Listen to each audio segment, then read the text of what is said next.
यहाँ पे एक पावर दी गई है जिसमें ओलावृष्टि होगी। देखिए यहाँ पे ये ओलावृष्टि हुई है किस तरह से, सब कुछ जिसकी वजह से सब कुछ तहस नहस हो गया है। अब हम आगे बढ़ते जाएंगे।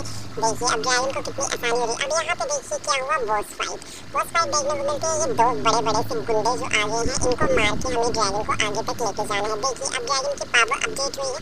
अब बताते हैं इन गुंडों को हम। देखिए सबसे ज़्यादा ये गुंडा जो है, ये आग वाला जो है, ये बहुत ज़्यादा परेशान करता है। लेकिन अब हम इसको आगे बढ़ते जा रहे हैं। ये क्या हुआ, अब हमारी ड्राइविंग की पावर कम हो चुकी है। लेकिन अभी हमें यहाँ पे एक लाइफ अपडेट करने को मिली है जिससे हमारी पावर इंक्रीज हो जाएगी। ठीक है, अब देखिए अब ड्राइविंग कैसे मार रहा है। ये बहुत ही ज़्यादा परेशान करते हैं। जो छोटे छोटे सैनिक होते हैं ना, ये बहुत ज़्यादा। देखिए अब हमने एक बॉस को तो मार गिराया है। अब बारी है दूसरे की। लेकिन देखिए मेरे पास सिर्फ 3 ही लाइफ बच चुकी है, जिसकी वजह से अब मुझे बहुत जल्दी इसको भी मारना होगा। अब यहाँ पे हमने इसको भी मार गिराया है।